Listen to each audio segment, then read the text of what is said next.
Start करते हैं chips act से। अभी चिप्स एक्ट जो है,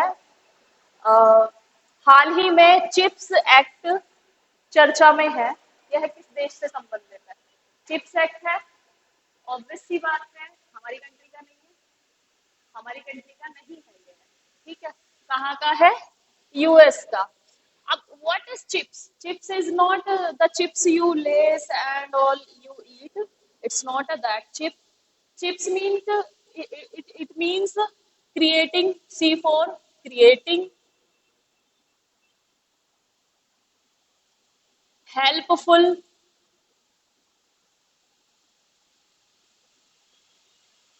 हेल्पफुल, इंसेंटिव। इंसेंटिव क्या होता है? इंसेंटिव, और इससे इससे पी से production, incentive of production of semiconductor, semiconductor,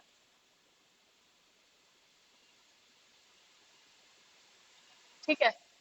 तो चिप्स एक्ट जो है ये यूएस में 2022 में पास हुआ था, ठीक है। और ये बेसिकली बनाया गया था, इसका जो उद्देश्य था वो बेसिकली ये था कि जो सेमीकंडक्टर का प्रोडक्शन है उसको बढ़ाना।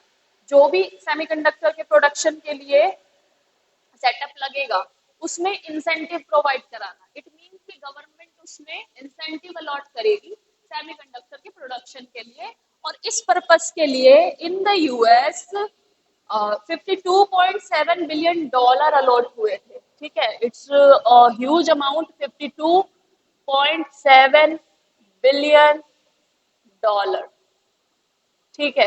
इतना अमाउंट जो है यूएस की गवर्नमेंट ने अलॉट किया था for the production of semiconductor. And you know that all the things are digital now, और we need semiconductor in this digital world, है ना।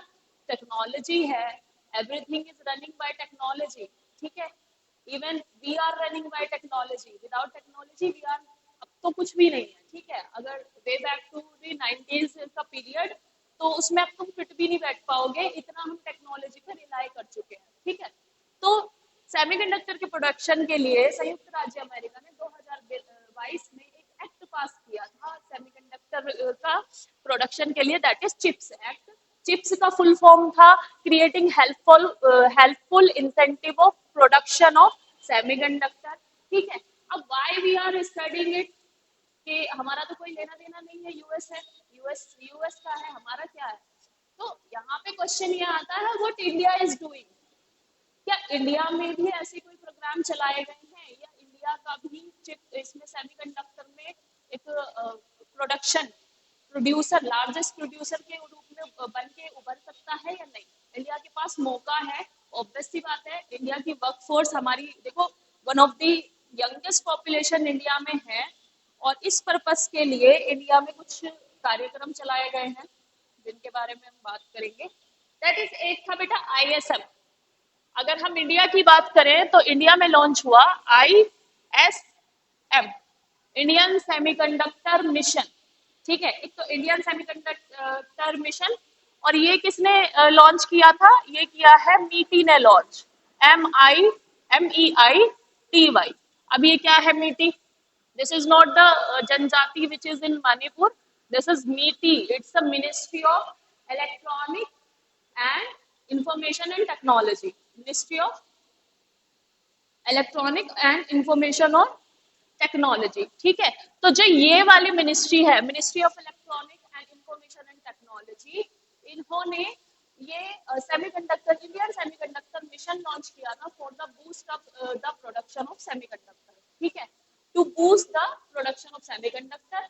और इसके तहत इन्होंने चिप्स स्टार्टअप भी स्टार्ट किया, इसी के नाम पे इन्होंने चिप्स स्टार्टअप स्टार्ट किया, ठीक है। तो don't confuse it with the chips we eat, ठीक है। This is not the chips we eat, this is the chips we use in mobile phone and another devices, ठीक है।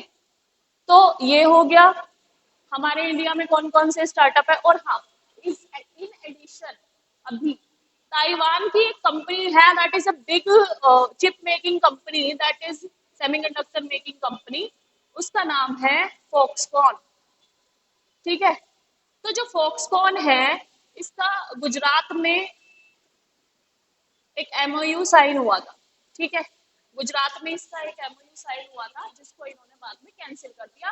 बट यही Foxconn अब तमिलनाडु के साथ सेमीकंडक्टर के प्रोडक्शन के लिए एमओयू साइन कर चुकी है। ठीक है, मतलब वहाँ के जो भी सेक्रेटरी वगैरह थे ताइवान से, वो आए थे फॉक्सकॉन कंपनी के, और उन्होंने बात की, उन्होंने कहा कि तमिलनाडु में हम चेन्नई में प्लांट लगाएंगे for the production of semiconductor. ठीक है, इसकी मैन्युफैक्चरिंग यूनिट यहाँ पर बनाएंगे। अब इंडिया के लिए क्या अपॉर्चुनिटी है, you can understand the workforce in India. सबसे बड़ा जो हमारा स्ट्रेंथ है वो हमारी क्या है, हमारी पॉपुलेशन। ठीक है, हमारे यहाँ पे सबसे ज्यादा क्या है, वर्किंग पॉपुलेशन। वर्किंग पॉपुलेशन कितने से कितनी एज की, एज ग्रुप की होती है, दैट इज कितने से कितने एज ग्रुप की पॉपुलेशन को हम वर्किंग कहते हैं, 19 से अराउंड 50। ठीक है, लगभग मान लो लगभग 19 से अराउंड 50 तक की जो पॉपुलेशन है वो वर्कफोर्स हमारी है। ठीक है, वर्किंग पॉपुलेशन, यानी कि इस ईयर से इस ईयर तक वो काम कर सकते हैं। तो हमारी पॉपुलेशन जो है सबसे यंगेस्ट पॉपुलेशन इंडिया में है।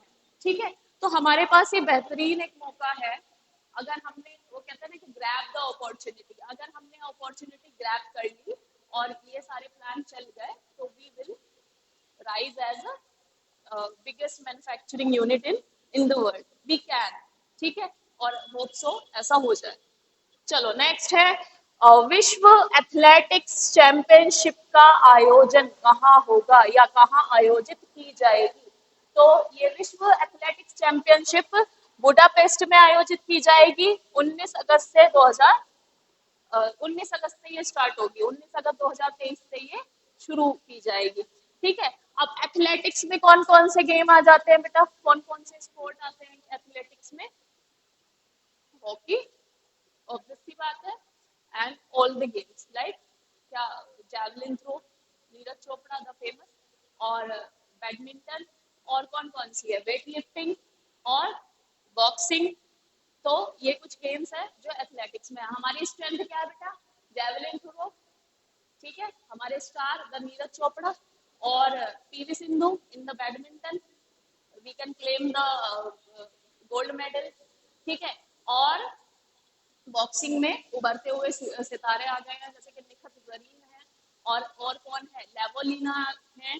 ठीक है, तो बॉक्सिंग में भी कुछ प्लेयर ऐसे आ गए हैं जिन्होंने हमें मेडल्स दिलाए हैं अर्लियर जो भी चैंपियनशिप हुई है। ठीक है, और इसमें रेसलिंग में तुम लोगों को पता ही है, there are so many. Bajrang Punia also get the ticket, Bajrang Punia को भी अप्रूव कर दिया गया है खेलने के लिए, और बाकी हमारे प्लेयर है रेसलिंग में। ठीक है, तो याद रखना एथलेटिक्स चैंपियनशिप ये होगी। तो क्योंकि जब ये हो जाएगी तो बेटा क्वेश्चन में बस ये चीज बदल जाएगी, यहाँ पर हम कह रहे हैं कहाँ आयोजित की जाएगी, जब बाद में क्वेश्चन आएगा तो ये होगा कहाँ आयोजित की गई या कहाँ पर आयोजित हुई। ठीक है, बस ये चीज बदल जाएगी, इसलिए पहले पढ़ाने का पर्पस ये है, अभी पढ़ लो, बाद का क्या पता तुम लोग ना पढ़ो। ठीक है, तो प्रश्न नंबर 3 दैट इज जन विश्वास अधिनियम 2023 हाल ही में लोकसभा से पारित हुआ है। ठीक है, इसका उद्देश्य क्या है, जन विश्वास बिल सबसे पहले तो ये किसने प्रोड्यूस किया है, तो ये बेटा हमारे कॉमर्स एंड इंडस्ट्रियल मिनिस्टर हैं, दैट इज उनका नाम क्या है, कौन है हमारे कॉमर्स और industrial minister, commerce and industrial IND minister कौन है, नाम पता नहीं, पता ना किसी को भी, पीयूष गोयल। बेटा मिनिस्ट्रीज के नाम याद रखो, पीयूष गोयल, जो भी चर्चा में रहते हैं उन मिनिस्टर्स के नाम याद रखो। डिफेंस मिनिस्टर कौन है हमारे, डिफेंस मिनिस्टर, रक्षा मंत्री कौन है, फेमस से है वो काफी, नहीं है, वीके सिंह एमपी है बस, उनको बाहर नहीं है कोई, रक्षा मंत्री जो है हमारे अभी है राजनाथ सिंह। ठीक है, अभी रक्षा मंत्री राजनाथ सिंह है। और अभी मैंने कुछ देखा था, एक पोल आई था और उसपे था कि हमारे सुरक्षा सलाहकार कौन है। बहुत सारे लोगों ने हमारे सुरक्षा सलाहकार दूसरे लोग पता नहीं किस किस को लगा दिया। उसमें अमित शाह जी का भी नाम था, राजनाथ जी का भी नाम था, लेकिन अजीत डोभाल करेक्ट आंसर था। किसी ने भी अजीत डोभाल पे नहीं लगा रखा था। ठीक है, तो ये है, ये पढ़ रहे हो तुम लोग। ठीक है, तो गलत मत करो, उस चीज को यहीं पे याद कर लो। कौन है? Commerce and industrial minister, that is Piyush Goyal. ठीक है, और अभी तो आधी जनता से ये पूछ लो राष्ट्रपति कौन है, नहीं बताएंगे। राष्ट्रपति को भी वो क्या कहते हैं, प्रधानमंत्री जी का नाम दे देंगे, नरेंद्र मोदी जी राष्ट्रपति जी हमारे। ठीक है, तो ये हाल है। तो ये याद रखना, पीयूष गोयल है कॉमर्स और इंडस्ट्रियल मिनिस्टर। ठीक है, ऐसे पॉपुलर नाम याद रखो, सभी याद नहीं करने होते। जो कैबिनेट में इंपॉर्टेंट है वो याद रखने होते हैं। जैसे वित्त मंत्री कौन है, फाइनेंस मिनिस्टर कौन है हमारी, निर्मला सीतारमन। ठीक है, या रक्षा मंत्री राजनाथ सिंह जी हो गए, या रेलवे मंत्री है अभी अश्विनी वैष्णव, बहुत पॉपुलर हुए थे। बालासोर ट्रेजेडी जब हुई है, ट्रेन एक्सीडेंट, इसमें इनका इस्तीफा मांग रहे थे वो। ठीक है, ये कॉमर्स मिनिस्टर हो गए पीयूष गोयल। शिक्षा मंत्री कौन होंगे, धर्मेंद्र प्रधान। तो ऐसे नाम याद रखो। ठीक है, एक नंबर में पूछ लेंगे, तुम्हारा एक नंबर तो बनेगा, याद रखो इस चीज को।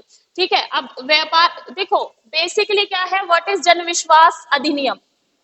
जन विश्वास अधिनियम में क्या है, देखो तो इसका बैकग्राउंड समझो। हमारे यहाँ पे बिजनेस करने के लिए बहुत सारे प्रोविजन है। अगर तुम कल को कोई बिजनेस स्टार्ट करना चाहते हो, तुम्हें 100 तरह की परमिशन लेनी पड़ेगी।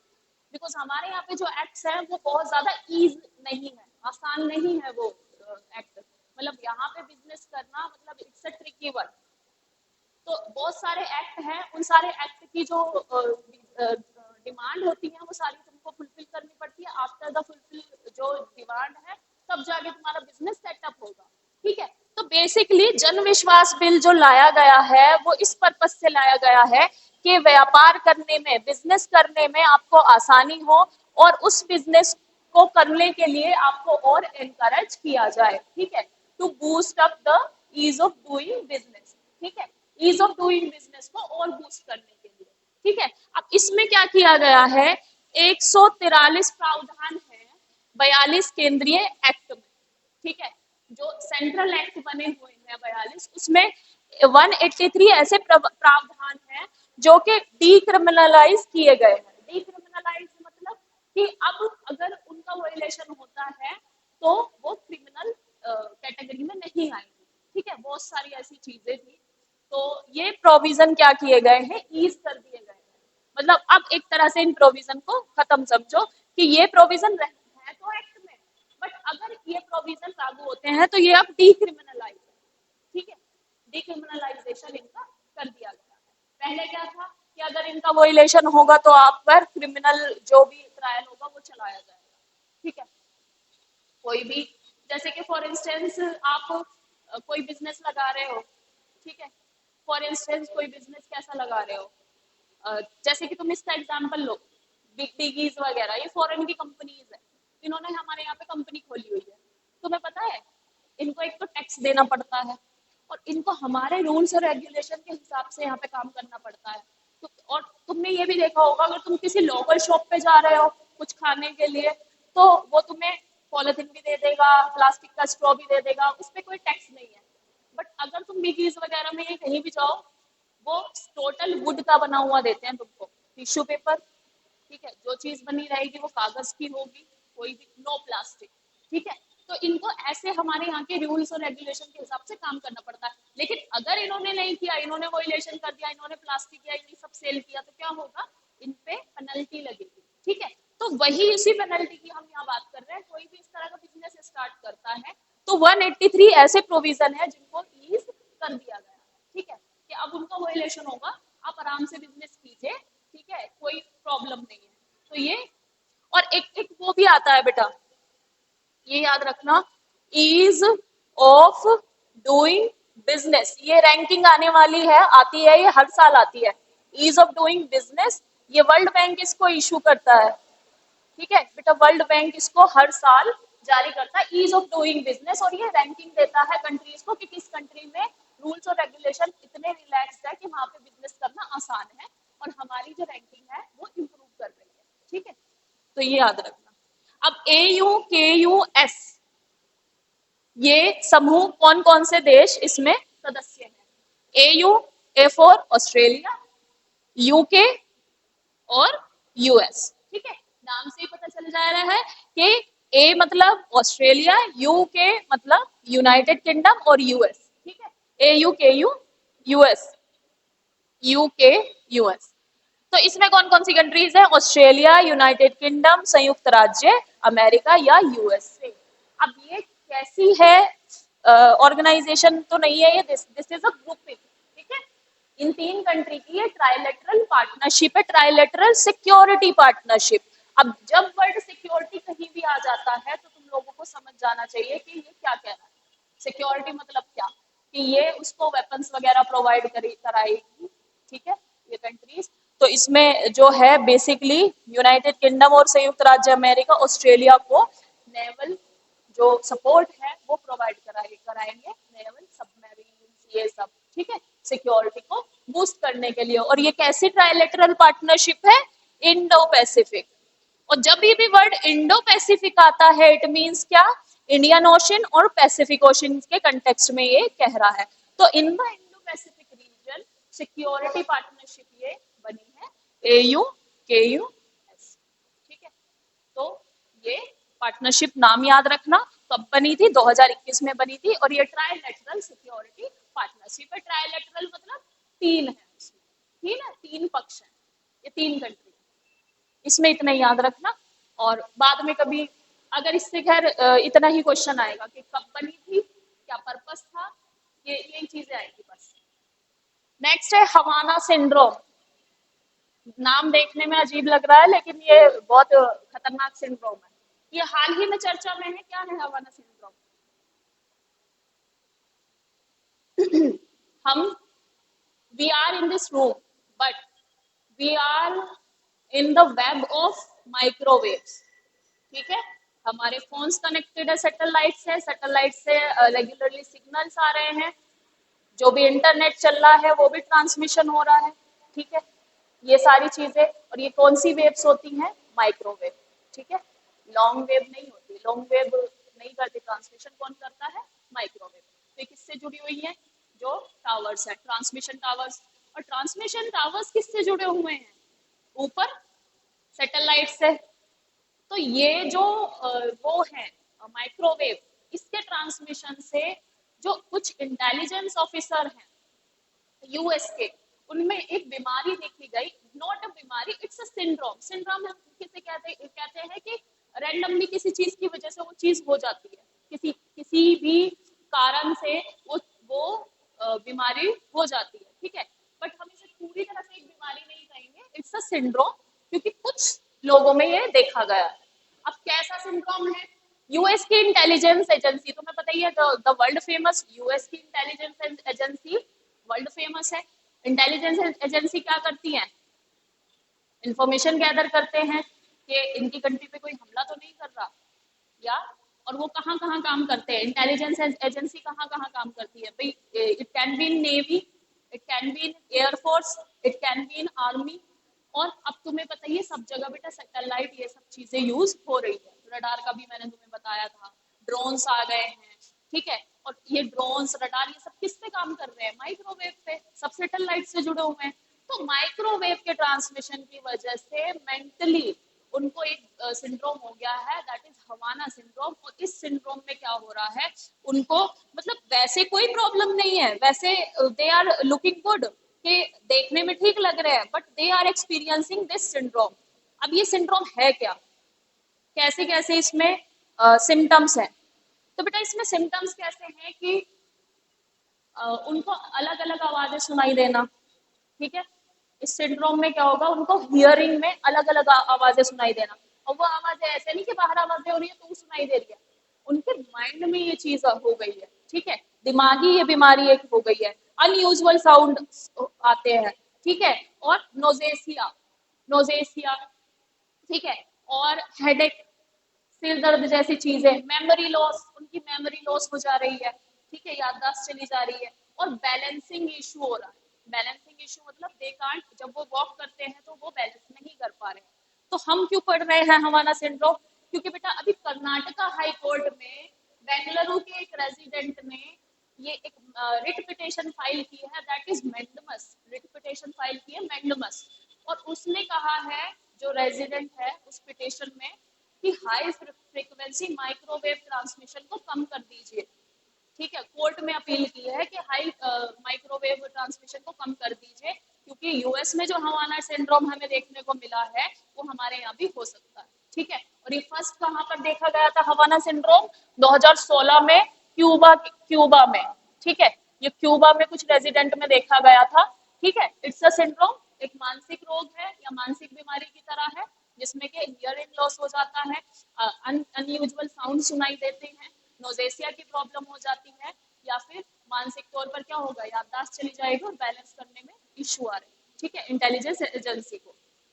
तो ये हवाना सिंड्रोम के बारे में याद रखना, मानसिक स्वास्थ्य से संबंधित है, यूएस के इंटेलिजेंस अधिकारियों में पाई गई है, कारण है माइक्रोवेव ट्रांसमिशन, और ये ट्रांसमिशन किस किस के द्वारा हो रहा है?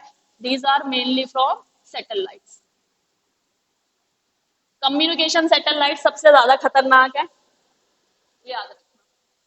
ठीक है, अब प्रश्न नंबर 7, हाल ही में ओएस माया किसने लॉन्च किया?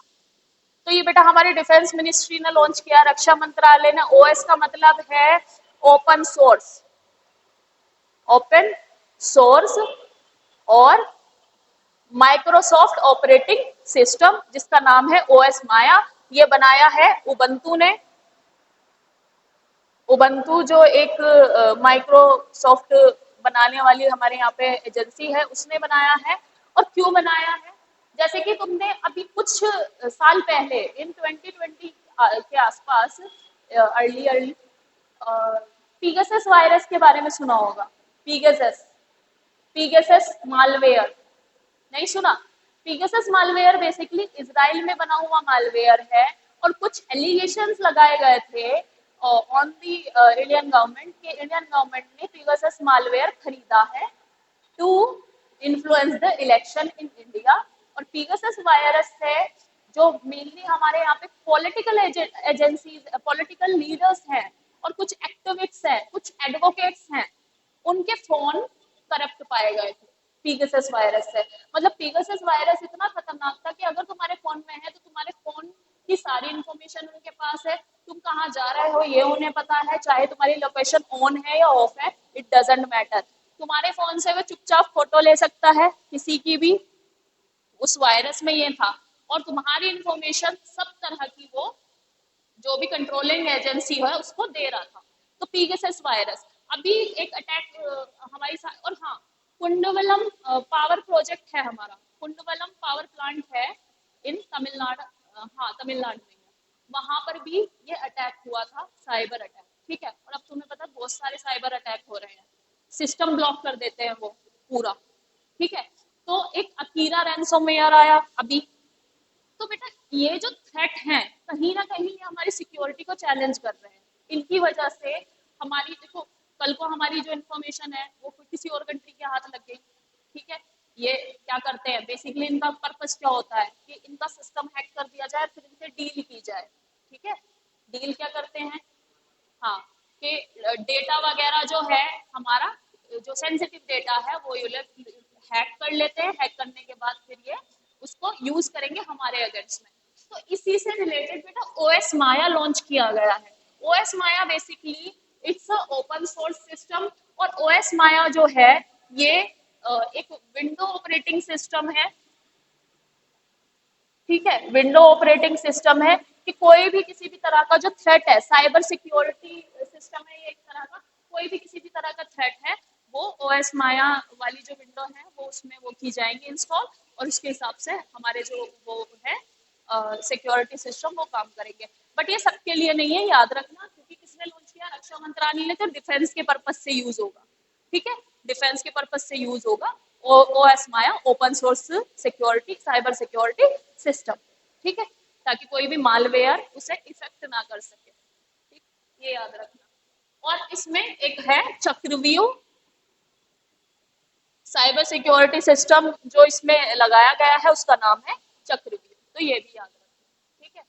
और यही कारण था, फिर दोबारा मैं इस चीज को बता रही हूँ, चाइना की जो ऐप बैन हुई थी इन 2020, इसी वजह से हुई थी, क्योंकि बेटा उन्होंने उन ऐप के थ्रू हमारे यहाँ से इंफॉर्मेशन लेने की कोशिश की थी। जब पता चल गया था, और ये जो तुम ऐप यूज करते हो ना, कोई भी ऐप, ये किसी भी जो हाई लेवल पे सिक्योरिटी एजेंसीज हैं उनके फोन में नहीं मिलेंगी, चाइना की कोई ऐप नहीं मिलेंगी, ठीक है। अदर कंट्री की कोई ऐप उनके फोन में इंस्टॉल नहीं करने देते, क्योंकि बेटा उनकी जो सिक्योरिटी, उनके फोन में सेंसिटिव इन्फॉर्मेशन होती है, वो किसी और कंट्री के पास चली जाएगी। यही रीजन था टिकटॉक बैन करने का।